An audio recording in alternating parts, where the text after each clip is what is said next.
dar un poco de contexto acerca de cómo está actualmente la situación en Cuba referente al tema de los alimentos y referente al tema de la situación eléctrica a nivel nacional. Actualmente la situación eléctrica a nivel nacional está bastante compleja. Tenemos apagones, al menos acá en La Habana. Hay dos horarios donde nos quitan la luz, uno de 10 de la mañana a 2 de la tarde y otro desde las 7 de la noche hasta las 9 de la noche. Eso es todos los días, no en todos los bloques, porque delimitaron bloques dentro de la ciudad para poder quitar esta luz, y en las provincias esos cortes eléctricos se extienden 12, 15, 19 horas, incluso hasta 24 horas a veces.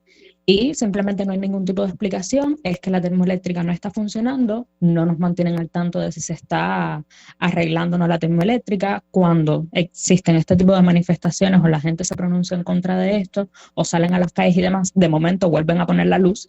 Entonces ya el gobierno realmente no tiene ningún tipo de credibilidad respecto a la situación energética. Y respecto al tema de los alimentos, además, en Cuba existen solamente dos vías para obtener alimentos de manera legal. Una es a través de una cartilla de racionamiento que a nosotros nos dan mensual, donde tenemos que ir a una bodega a recoger los alimentos que nos dan al mes, alimentos que por supuesto no nos alcanzan para el mes porque es muy poquito para todo el núcleo familiar. Y la segunda vía es a través de unas tiendas en MLC, en moneda MLC, que eso es una moneda virtual que inventó el gobierno cubano, que no se vende en el banco cubano por demás. La única manera de adquirir ese MLC es a través del mercado informal o a través de familiares en el exterior.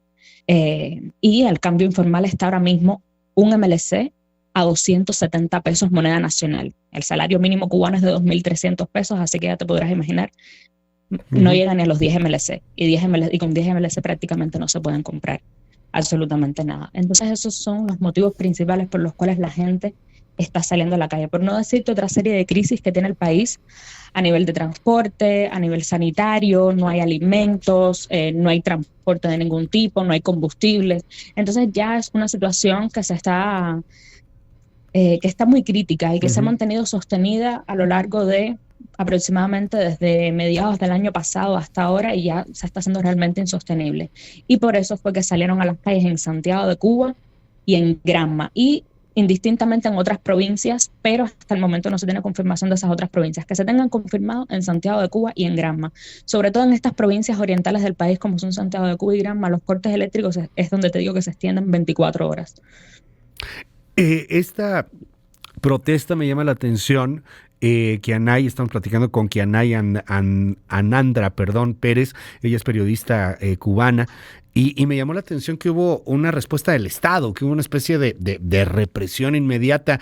No se da en La Habana, se da en Santiago ante esta desesperación que nos estás contando. Dime algo, ¿hay detenidos al respecto de este tema? ¿Hay el riesgo de que puedan, como pasó hace algunos años, en el 2021, expandirse, repetirse las protestas a lo largo de la isla? Yo creo que sí, yo creo que el clima tan tenso está, el mismo clima tenso que estuvo el 11 de julio de 2021, yo creo que ahora mismo está en el país. La gente está muy descontenta, la gente ve mucho descaro por parte del gobierno, mucha corrupción por parte del gobierno. También hay que entender de que no hace mucho fue destituido nuestro ministro de Economía, el que era nuestro ministro de Economía, Alejandro Gil, y actualmente se está investigando, supuestamente por graves errores, dice el gobierno cubano, pero bueno, nunca, cada vez que se destituye un ministro, cada vez que se le prueba algún tipo de, vamos a decir, de corrupción y demás, nunca se tiene como la noticia total o la total confirmación de qué fue lo que sucedió. Y aparte que casi siempre todos estos ministros responden a la propia presidencia del país. Acá no es como que los ministros tienen autonomía y poder de decisión propio.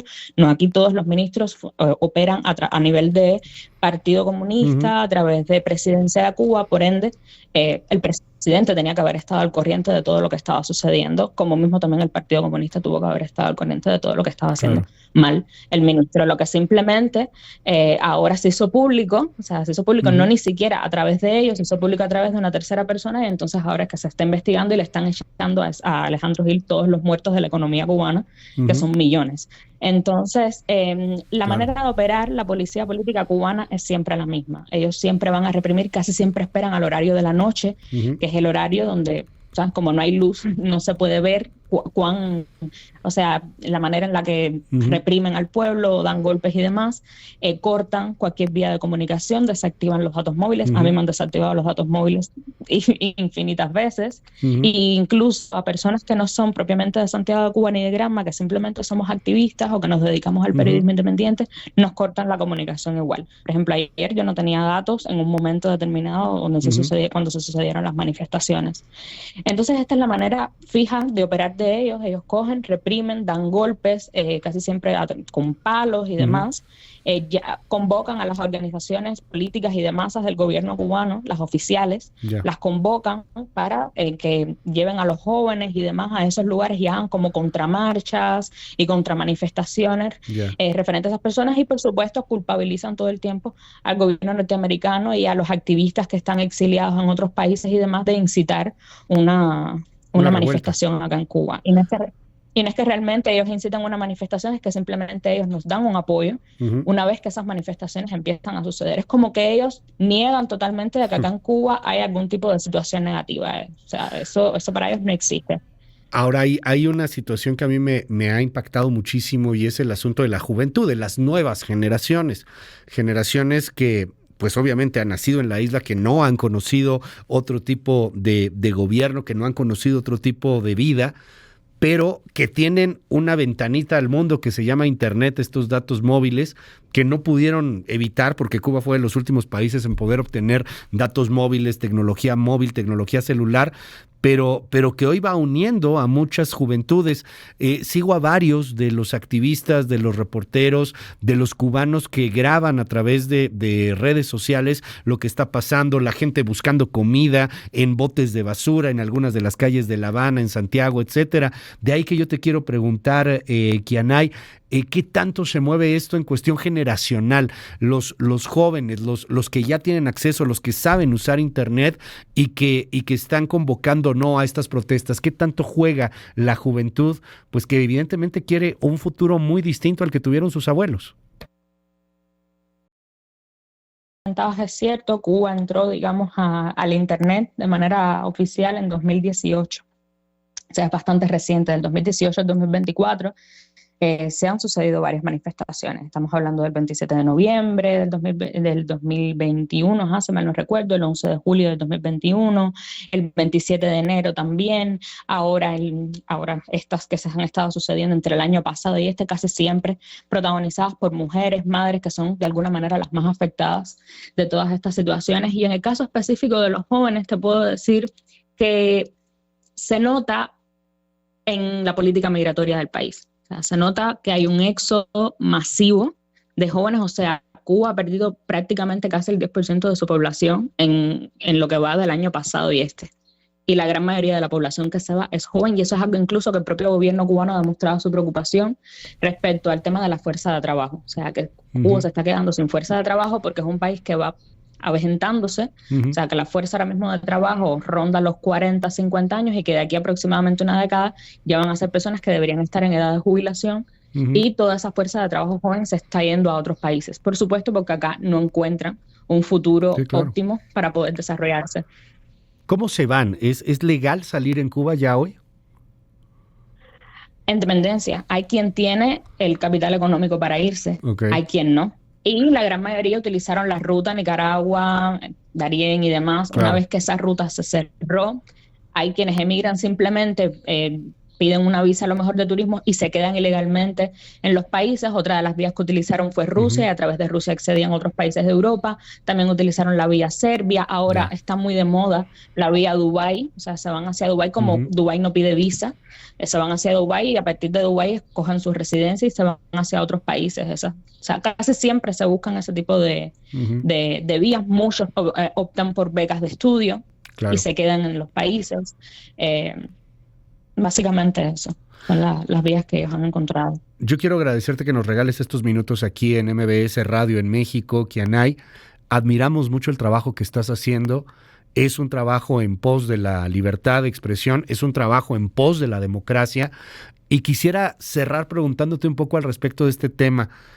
¿Qué es para una joven como tú, activista, periodista, vivir en Cuba? ¿Qué es ir y ver que no hay suficiente comida, que la cartilla de racionamiento, bueno, pues simplemente es ahí una cosa que da el gobierno, pero que no alcanza para nada? ¿Cómo es la desesperación? Perdón por la pregunta así tan fría, pero ¿cómo es la desesperación de luchar por las libertades más básicas? Porque aquí en este país, en donde tenemos supermercados llenos, en donde tenemos muchísimos negocios, en donde hay de alguna u otra manera un crecimiento económico, sí hay miserias, sí hay problemas, sí hay pobreza, pero tú lo sabes, quizá aquí en México hay personas que con un café que cuesta $10 se sientan y platican y hacen elogios de Cuba, sentados con su café de Starbucks de $10 o de $15, hablando pues maravillas del régimen por el cual ustedes están luchando o contra el cual ustedes están luchando. ¿Qué decir? ¿Cómo es vivir en ello? ¿Cómo es luchar por tu libertad? A mí realmente me da mucha impotencia, ¿no? Que por mantener el ideal, la utopía esta socialista, de algunas personas que casi ninguna de ellas viven dentro del país, el país cubano esté en esta situación en la que está ahora. Porque para mí esa es la razón por la cual el país se ha mantenido de esta manera, y es con tal de mantener esa utopía que en algún momento fue revolucionaria, socialista, de la pequeña islita del Caribe que no necesitaba ayuda de nadie, que podía sola salir adelante. Eso ya, o sea, en términos de hechos, eso realmente no fue. O sea, nunca sucedió.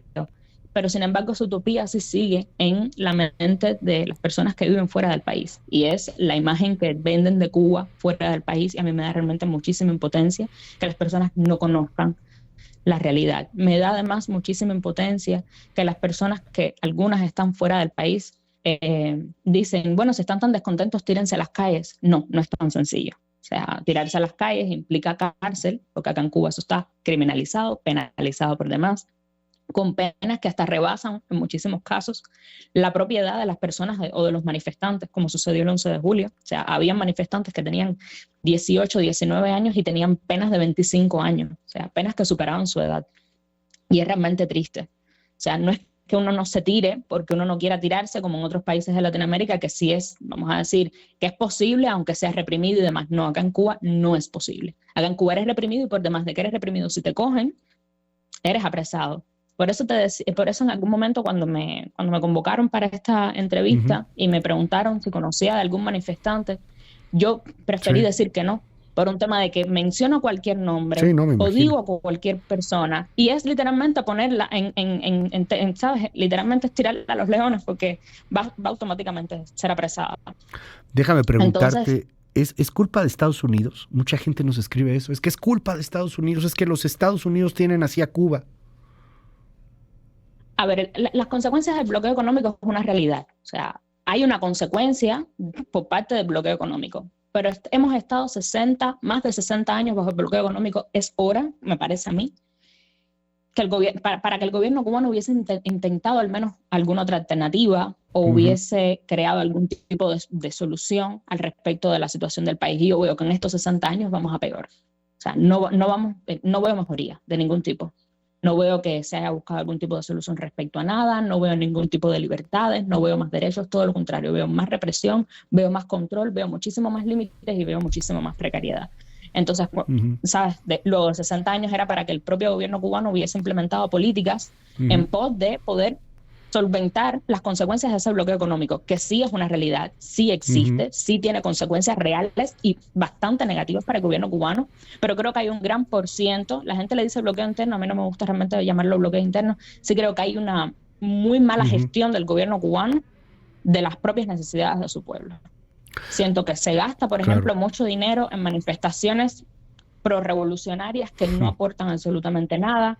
Siento que los propios cuerpos de ministros, gobierno y demás aplican políticas corruptas, o sea, son corruptos, son dueños de negocios, vamos a decir, tienen todo el poder de la impunidad y creo que todo eso se está reflejando en consecuencias para el pueblo cubano. Te mando un abrazo. Entonces no creo que sea solamente culpa de Estados Unidos. Te mando un gran abrazo con toda la admiración. Kianay Anandra Pérez, gracias por regalarnos estos minutos aquí en MBS Radio en México y estamos con ustedes. Un abrazo y consecuentes en la lucha de la libertad. Gracias. Gracias a ustedes nuevamente. Un abrazo. Es Kianay Anandra Pérez, pues hablándonos de lo que está pasando en Cuba. Por cierto, aquí nos especifican también, o sea, hay un bloqueo porque no se pueden comprar algunas cosas, pues porque no hay dinero. Pero Cuba le puede comprar a quien quisiera, pero pues no hay dinero. ¿Cómo te compro cuando ya no tienes dinero? Hablen más sobre el bloqueo, no es un bloqueo, es un embargo. Hemos hablado mucho sobre ese tema, ya lo platicaremos en los próximos días con muchísimo gusto. Si es embargo, es bloqueo, cuál es la diferencia, por qué están en la situación económica en la que están. Hoy, desesperados los cubanos, salieron en Santiago, al oriente de la isla, en este fin de semana. Hubo represión, hay represión. Pues si es que luego piensan que los cubanos van y se avientan unos cafés ahí en Starbucks, hombre. Y que debaten del Che Guevara, ¿no? Con un cafecito que nos cuesta aquí 150, 200 pesos. No, créame que es bien distinta la situación allá. Bien, bien diferente. Allá hay una policía secreta, una policía política. Oye, tal está hablando, habló mal del Che. No, está hablando mal de Castro. Y ahí van en la noche y te presionan y ponen y te quitan el celular y te meten a la cárcel o amenazan con meter a la cárcel a tu familia. Es una dictadura. ¿Neta queremos ser Cuba? ¿Neta queremos ayudarle a Cuba apoyando a su dictadura? ¿En serio? 5571-131337, ¿qué opina usted? Escríbame, 5571-131337, WhatsApp abierto absolutamente para todo nuestro auditorio. Escuche esta canción y piense en esto. Por esta canción, metieron a la cárcel a 2 personas. Los condenaron a casi 10 años de cárcel. ¿Dónde puede haber libertad en ello? Salieron a las calles, 1,000 personas fueron detenidas en 2021. Algunos siguen presos, otros han ido liberándose poco a poco. ¿Cómo defienden eso? ¿Quieren eso para México? ¿En serio? Regreso.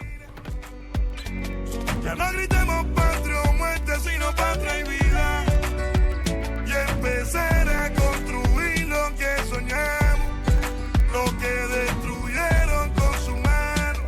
Que no sigan corriendo las